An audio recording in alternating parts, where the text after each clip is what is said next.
بینەرانی خۆشەویستی تەلەڤیزیۆنی کۆمەڵە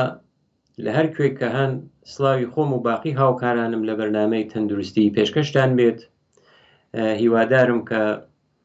تەندروست و شاد بن و مەجالتان بێت تا بەرنامەی ئەم هەفتەی تەندروستیش کە بە یارمەتی هاوکارانم تەهیەبووگە پێشکەشی ئێوە خۆشەویستانی بکەین. بەڕێزان بۆ بەرنامەی ئەم جارەمان لەسەر هەوکردنی لەوزە یا ئیلتیهابی لەوزەکان کە تانسۆلیتیشی پێڵێن هەفتەی پێشویش تاقیقێکمان لەسەر ئەم نەخۆشیە بڵاوکرۆ، بەڵام لەسەر جۆری نەخۆشیەکە نەبوو، لەسەر شێوەی مەعاینەکە بوو کە تاقیقێک کرابوو لە وڵاتی سوێدا کە ئەو مەعاینە لە ڕێگەی دوورەوە دیجیتاڵی بە دووربین نابێتە ئەو فایدەیە کە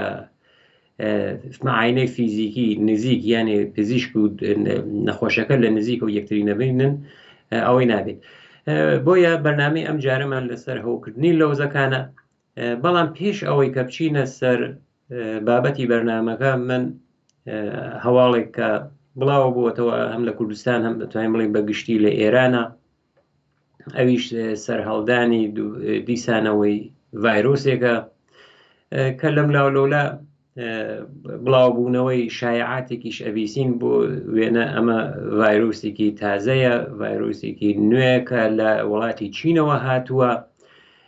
یا ئەوەی کە زۆر مەترسیدارتر و خەتەرناکترە لە ئەو کۆڤید-19 ئەوانە شتێکە کە بڵاو بووەتەوە. یەکەم ئەوەی کە ئەو ڤیرۆسە بڵاو بووەتەوە ڤیرۆسێکە بەناو HMPV لە هەر لەو بنەماڵەی ئانفلۆئانزاسە، بەڵام عەلایمەکەی تا حدودێ شەدیدترە یعنی زۆرترە. بۆیە هیچ جێگەی نیگەرانی نییە ئەم نەخۆشیە، احتیاجێکی بە دەرمان نییە. هەرو دەرمانگەرەکە بۆ ئانفلۆئانزایك ئەوەی کە ئیسراحەت بکرێت، مایعاتێکی گەرم بنووشن، یا ئەگەر کرا مەسەڵەن بۆ نمونە جیا لە ئیسراحەت و مایعاتی گەرم ئەتان کەڵک وەربگرن لەو شتانەی وەکو لیمو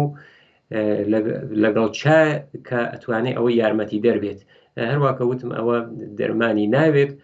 بەڵام ئەسڵێک کە ئەبێت لەبەر چاوە بین لەم کات و ساتە ئەزانین کە سەرڕای ئەو هەموو مشکلاتە بەتایبەت لە بەشی گرانیە ئەوەی کە قیمەتی ئەشیا سەرساماوەر چووەتە بان، چووەتە سەرەوە. لە پاڵ ئەوەیشە دەرمان داروخانەکان مشکڵی دارو مشکڵێکی زۆر ئەساسیە. بۆ نمونە زیاتر لە 95 دارو ئەسڵ دەست ناکەوێت و 496 دارو کەمیاب بووە. لە شرایەتێکی وە هەم گرانی هەیە، هەم ئەو هەموو مشکڵاتەی کە ئەمڕۆ ئێمەی بینین لە ئێرانە هەیە، واقعاً ئەگەر کەسێکیش نەخۆش بکەوێت پێویستی بێ بە دەرمان و دارو، ئەوەشە یەکێک لە مشکلاتە. بۆیە وەکو پێشنیارێکە ئێمە لە بەرنامەی تەندروستیەوەیکەین، حتممە خۆپاراستن بکرگە یانێ بۆ ئەوەی کە پێشگیری بکرگێت بۆ ئەوە کە تووشی نەخۆشیەکە نەبن، و ئەگەر کەسێکیش تووشی ئەم نەخۆشیە بوو ئەم جۆرە تازە لە ئانفلۆئانزا کە ڤیرۆسەکە تەقریبەن لەو خانەوادەسە عەلایمەکەیشی هەر مشابەهی ئەو کەسانە تایان هەیە، بێهێزە بن، مەیلیان بە لای خواردنە ناڕوە، یعنی کە ئیشتیهایان تێتە خوارەوە. ئەوەیە کە هەم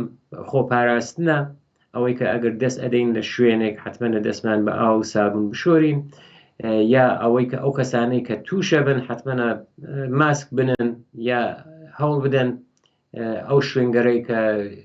گشتین جەمعیەتێکی زۆری لێە خۆیان پارێزن تا و حەدەلئیمکان بۆ شوێنانە نەڕۆن. بەڵام ئەوەی وەکو ئەتوانم وەکو آخر مورد بڵێم ئەوەی کە بڵین عەلایمەکەی یا ئەمە هەر ئەو نەخۆشی ئانفلۆئانزاسە شتەکەوانە لە وڵاتی چینە هاتووە، دیارە سیاسەتێک هەیە لە ئێران لە وەزعیەتێکی وە ئەتوانن شتێکی ئاوا زۆر گەورە بکەنەوە، معلومیشە و سیاسەتە لە کوێنەوە سەرچاواگرێت. بەڵام ئێمە بینەرانمان دڵنیاکەینەوە کە ئەو نەخۆشیە کاروە شناسایی کراوە ڤایرۆسەکەی HMPV-ە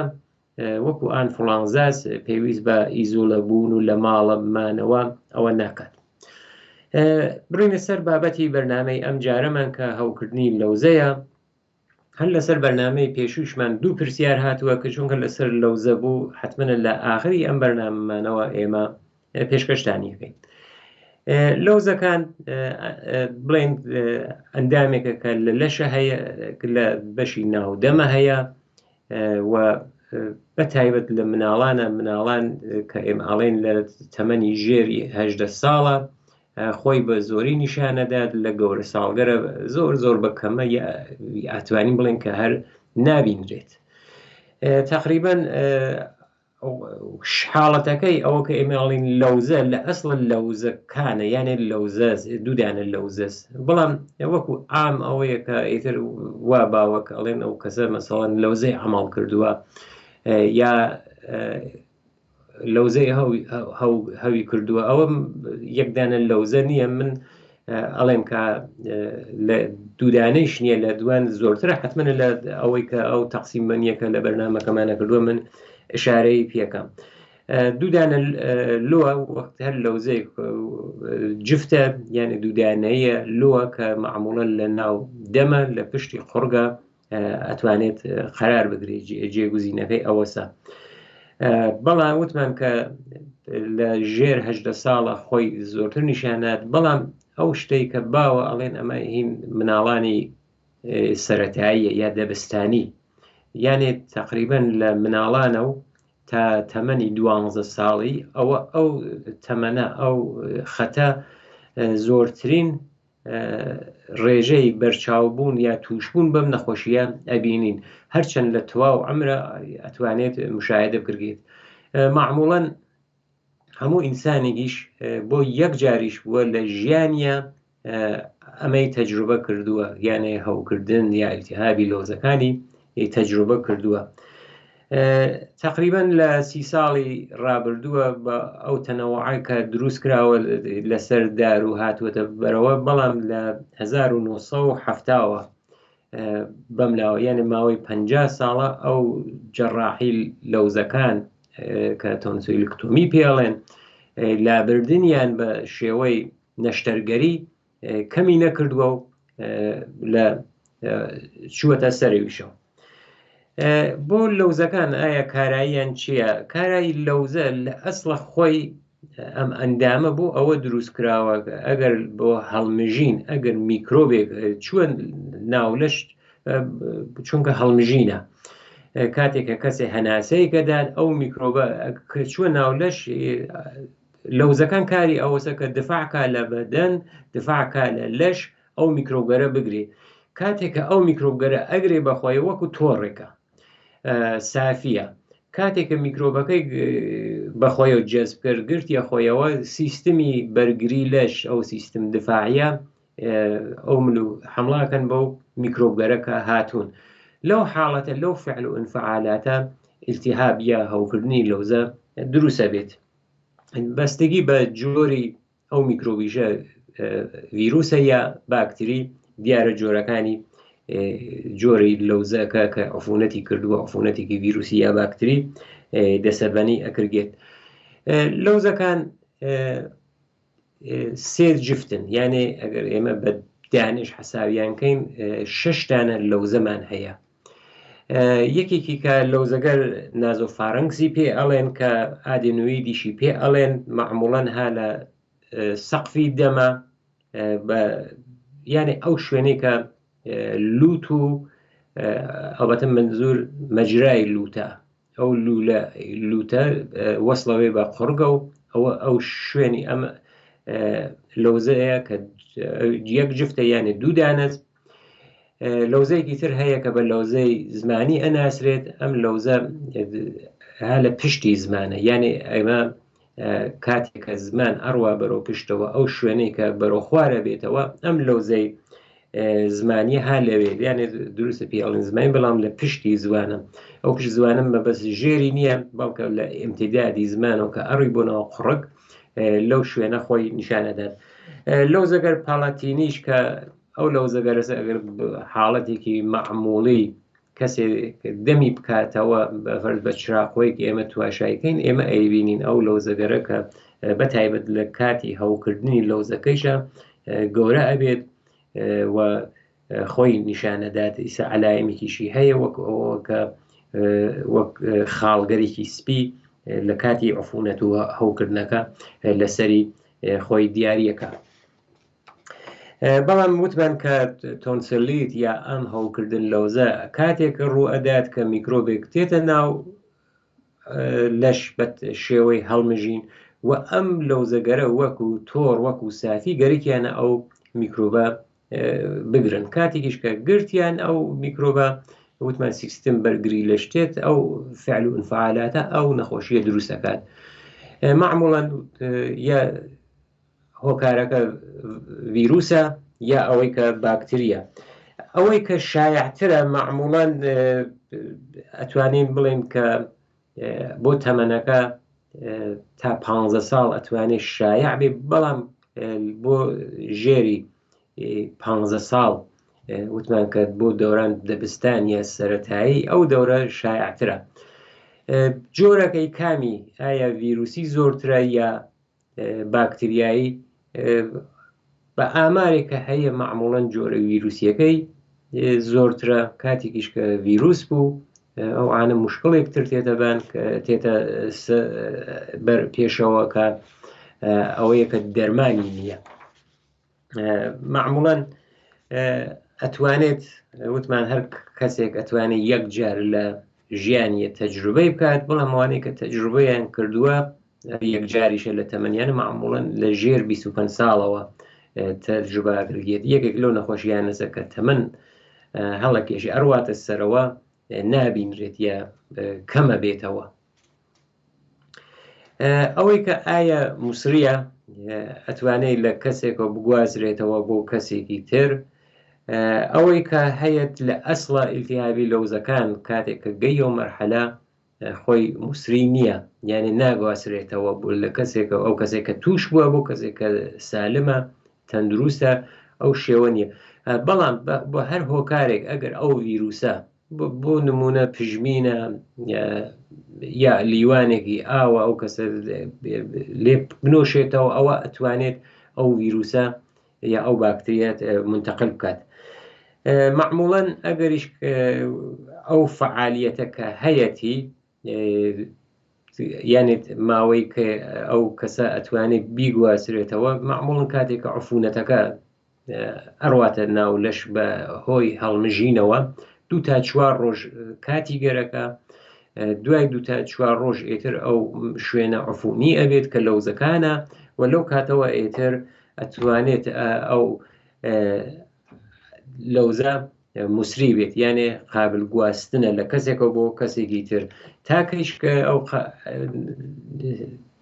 حاڵەتیە هەیە تاو کاتێکە نیشانەکانی نامێنێت نیشانەکانیشی حتممە شارەیان پێکەین. ئەو بەڵام ئەو کەسانەیە کە معلوم کرا کە ئیلتیهابی لەوزەکانیان باکتریاییە خۆ وەختی باکتریایی بوو ئەنتیبیۆتیکیان پێیان ئەو کەپسولە بۆ چۆکە بڵێن پێیانەدەن معموڵەن 24 سعات دوای ئەوەی کە کەپسولەکانیان یا ئەنتیبیۆتیکەکانیان مەصرف کرد ئەوانە ئیتر موسری نین. بەڵام بۆ حاڵەتی ڤیرۆسیەکە ئەو حاڵەت موسریە یانی بگواسرێتەوە لە کەسێک بۆ کەسێکی تر ئەوە هەر بەردەوامە مێنێت. بەڵام چه شتێک ئەتوانێت بێتە هۆکار بۆ ئەوەی کە لەوزەکان ئیلتیهاب بێ وتمان زۆرتر ڤیرۆسیە بەڵام ئامارێکە هەیە ئاماری لە مەنابع معتەبەرەوە ئەڵێت لە 5% تا 40% ئەتوانێت باکتری هۆکار بێت. ڤیرۆسەکان زۆرن بەڵام ڤیرۆسی سەرماخوردگی خۆی ئەتوانێت یەکێک لە هۆکارەکان پێ بۆ نمونە من سەرمام خواردووە مراعات نەکەم ئەو ڤیرۆس سەرماخوردگیە بەهۆی ئەوەی کە من مراعات ناکەم بینم بە کەسێکی ترەوە ئەو کەسە هەڵیە مژێت کاتێکە هەڵی مژی لەوزەکانی بەرگریەکەن وەکو تۆڕ وتمان وەک سافی ئەیگرن بەڵام لەو کەسە ئەتوانێت وەکو سەرماخوردگی نیشان خۆی نیشان نات بەڵکە بێتە هەوکردنی لەوزەکانە. وتم کە ڤیرۆسەکان زۆرن حتا تا ڤیرۆسی سووری جێش ئەتوانێت هۆکار بێت لە کول ئەتوانین بڵێن کە ڤیرۆس کولەن هەر ڤیرۆسێک بێت حتا ڤیرۆسکەری کە بە هێرپس ئەناسرن ڤیرۆسکەرێکی سەتحی پێسین ئەوانیش ئەتوانن هۆکار بن. بۆ هۆکارە باکتریایەکانی ئەوژەتان لە قۆزە ڕەشە لە پنومونی یا التهابی ڕیەکان کە ئەوانە گەڵ و ئێشکەرێکی ئسترپتۆکیە پێژن لە ئیسلاحە ئەوانە ئەتوانێت هۆکار بێت. ئایا علایمی کە عفونەت نەوێت یانێ ڤیرۆس و باکتری نەوێت ئەوەیشە هەیە بەڵام زۆر بە کەمی ئەبینرێت ئەویش وەکو شێرپەنجەی لەوزەکانە یا لەوزەگەرێکی مەرموزە لەوزەگەر مەرموز مەبەستیان ئەوەیە لەوزێکە کە گەورە بووەتەوە سوور بووەتەوە گۆڕاوە لە ئەنازەکەی ئەوەیە کە لەوزەی مەرموز ئەناسرێت یانێ سەرچاوەکەی معلوم نییە بەچە هۆیکەوە ئەو کەسە تووشی ئەو نەخۆشیە بووە. بەڵام نیشانەکانی چۆنە نیشانەکانی معموڵن بە خێرایی خۆیان نیشانەدەن کاتێکە نیشانەکان دەرکەوت 3 تا 14 ڕۆژ یان ئەتوانێت تا 2 هەفتە درێژەی بێت تا ئەوەی کە ئەو نەخۆشیە نەمێنێت یعنی نیشانەکان نەمێنێت. معموڵەنیش دەرمانێکی نییە یعنی ئێمە بۆ جۆرە ڤیرۆسیەکە دەرمانێکی نییە بەڵکو بۆ ئەو علایمە کە هەیەی بۆ نمونە تای هەیە و کەس ئەگەر ئازاری هەیە سەرێشەی هەیە ئەو دەرمانگەرە کە ئەدرگێ بۆ لابردنی ئەو علایمەسە. معموڵەن علایمەکەیشی ئەتوانێت زۆر بێت ئەو کەسێکە تووشی هەوکردن لەوزا بێت ئەگەر شتێک خوات بە ئیسلاح ئەڵێن قوتدانی ئازاردار یانێ ئەوەی کە بەلع عمل خواردن ئەنجامەدات ئازاری هەیە کە فیجیای پێڵێن ئەتوانێت مشکل لە خواردنە بێت یانێ بە شێوە ئەگەر تیکەی کە ئەخوات ئەو کەسە زۆر بە مشکل بەرخوات یعنی حەزەکات ئەو تیکە نەخوات یعنی ئەو تیکە بە حەدی ئازاریەدا کە بە مشکل لە قوتدانە یا دیسفاژیای پێ ئەڵێن ئەوانە ئەتوانێ بێت لەوزەکان خۆیان گەورە ئەبنەوە ئەوە لە نیشانەکانە کە بە چاو ئەبینرێت بە چراقووە بە ئابسلەنگێکە ئەو پزیشک معاینەیەکات ئەبینێت کە گەورە بوو بەسەو لە ئەنازەی خۆی زۆرتر گەورە بووە. تیکەگەرێکی سپیە کە لەسەر لەوزەکانە ئەوی شەر بە چاو غێرە موسەلاح ئەتوانێت بیبینێت. جیا لەوانیشە ئەو کەسە هەستەکات کە لە بەشی پێشەوەی ملی ئەو لۆگەرە ئەو غودەگەرە کە هەیە بای کردگە متەوەڕمە بووگە خۆی ئەو کەسە هەست بەواکە علایمێک عمومی وەکو تا وەکو ئازار وەکو ماندوویەتی ئەوانیشە هەمووی مشاهداگرگی بەڵام لە ناو دەما ئەو لەکە یا ئەو خاڵگەرە و سپینیە بەڵکو خاڵگەرێکی سوورە سوورێکی تۆخە کە لێنا خۆی نیشانەدات. معموڵەن ئەڵێن کە ئەم نەخۆشیە لە بازێک کەسە عود کوونەندە زیانی ئەڕوات و تێتەوە ئەوە نییە بۆ نمونە بۆ جارێک بێ بەتایبەت لە مناڵانە ئەوەی کە ئیتر پێشنیاری جەڕاحی و لابردنەگرگی ئەوەیە کە مەسەڵەن هەر یەک مانگ جارێ بوو نمونە کەمتر زۆرتر یعنی لە یەک مانگ بەڵام ناگەیێتە 2 مانگ حتمما ئەو مناڵە جارێک تووشی ئەو حاڵەتا بێ بێحاڵەوێ تای ئەڕواتە سەرەوە و بۆ گەورەکان بۆ دایک و باوکە کە مشکڵاتێکە ئەوەیەکە وەکو ئەوەی کە هەر مانگ یەک جار ئەوی چەند ڕۆژ ئەو مناڵە بێ وەکو ئەوەی تر کاندیری جەڕاحی و لابردنی لەوزەکانە. دەست نیشانکردنی دیارە مەعاینەی فیزیکیە بە عینێکی سادەیە کە بە چراقۆیک و ئابسلەنگێکە وەکو چێوبەستەنیە زوان کەمێتر نەخوارە ئەوە ئەتوانێت ببینێت یا و کەسە ئەگەر تەمەنی بێت خۆی تواشای ئاینە کات دەمی باسکە لە شوێنێکی سوورە وەکو چاوەکو ئەو مەعاینە فیزیکەکەی ئەبینێت. بەڵام بۆ ئەوەی کە ئایا تەشخیص بدرگی ئەمە احتیاجی هەیە بە دەرمان احتیاجی نییە بە دەرمان ئەوەی تر ئەبێن نمونە بەرداری بکرێت کاتێکە نمونە بەرداریان کرد ئەنرگێ دۆ شوێنێکە کشتیان یعنی زەرعیان دوای ئەوەی کە زەرع درا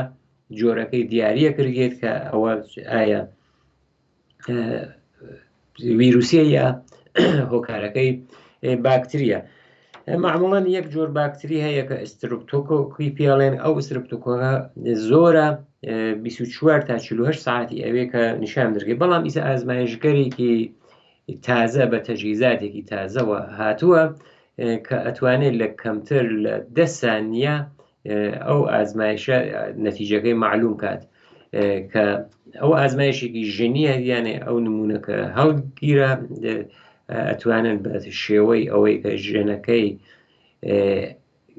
ویروسە یا باکتری وەگوتمان لە 10 چرکە کەمتر ئەتوانێت دەستنیشان کردێت. دەرمانەکەی چییە؟ دەرمانەکەی معموڵەن وتم نیشانەکان دەرمانەکردێ ئەگەر تای هەیە دەرمانێک بۆ تاکەی ئازاری هەیە معموڵەن بۆ ئەوە مداخلەی پزیشکی کەمە کردێت حتا بۆ ئەوەیشە کە ئەگەر باکتری بێت سعیەکەن ئەوە ئانتیبیۆتیکی پێ نەدەن. بەڵام وتمان ئەگەر ڤایرۆسی بێت مشکڵەکەی ڤایرۆسی بێت ئەو کەسە بۆ ئازارەکەی بۆ تەبەکەی ئستامینۆفێن ئیبوپرۆفێن ئەوانیانە پێدەن بەڵام بۆ ڤیرۆسی کە دەرمانێکی تایبەتی نییە. بەڵام بۆ بەشێ باکتریایەکەی دەرمان هەیە ئەو دەرمانگەرە کە خەتی ئەوەڵە ئامۆکسیسیلین پێنیسیلین دەرمانگەرێکە کە درێژماوە ئەوانە بەکارتێت ئەوانە ئیسفادە ئەکرگێت. ئیسە دەرمانگەرێکی تازە ئەنتیبیۆتیکەرێکی تازە بە نسبەت بە شدەتی ئەو جۆرە کە جۆرە باکتریایەکەش ئەوە پزیشک خۆی تەجویز یەکات. معموڵەن لابردنی لەوزەکانیش هەیە کات هەیە کە ئەو لەوزە ئەوە گەورە بێت بۆ ئەو کەسە تووشی مشکڵەیەکات بە تایبەت لە هەناسە کێشانە یا ئەوەی کە ئاپنەی پێدا یانە لە ناو کاتێکە ئەخەفێت ئەو کەسە حاڵەت خەفیگی پێدەسات ئەوەی تر حتممە ئەبێت ئەو لەوزەگەرە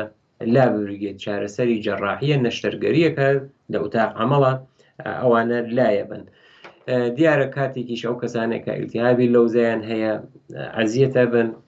مایعات چە گەرم چە سرد ئەتوانی یارمەتیان بدات کاتێکە لەوزەکە هەیە ئاوساوە ئازاری هەیە کیسەی یەخ سەهۆڵ ئەتوانن لەسەر قورگیانە دابنن کە ئەو ئازارە کەمێ بشکێنێت یا غەرغەڕەکردن بە ئاوخوێ کەتوان ئاوخوێ دروستکەن و غەرغەڕەکەن و قورگیانی پێ بشۆرن. ئەمە ئەو شتانەسە بەڵام لە مناڵانە چۆن کەوتمان زۆرتر لە مناڵانە خۆی نیشان ئەدات نیشان زۆرترە لەوان لە مناڵانە دیارە تاگرن ئازاریشیان هەیە بەڵام بە هیچ شێوەیەک ناوێت قورسی ئاسپرینیان پێ بدرگێت چۆنکە لەو حاڵەتە ئەتوانێت ئەو قورس ئاسپرینە هۆکارێ بێت بۆ نەخۆشی نییە بەڵام چەندین علایمە کە پیانەڵێن سندروم ئاسپرین ئەو کاتانێک کە مناڵ قڕگەیشەی هەیە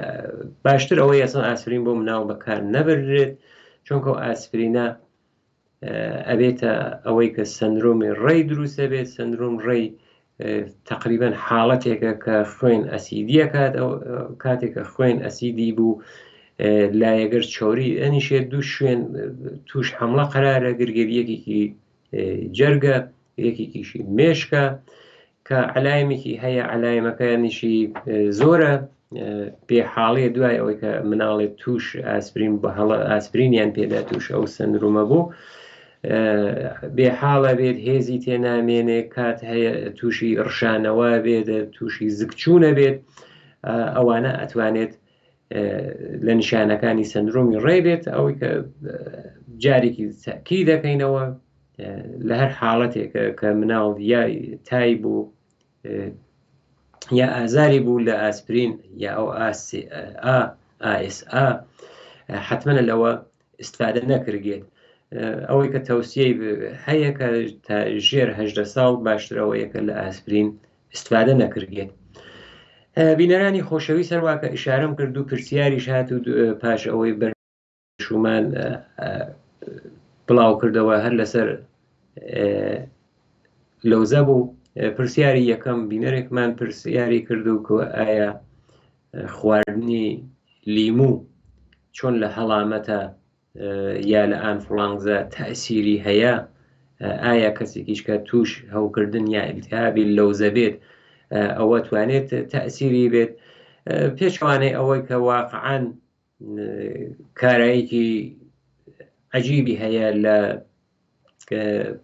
سەرماخوردگی یا ئانفڵانزە، بەڵام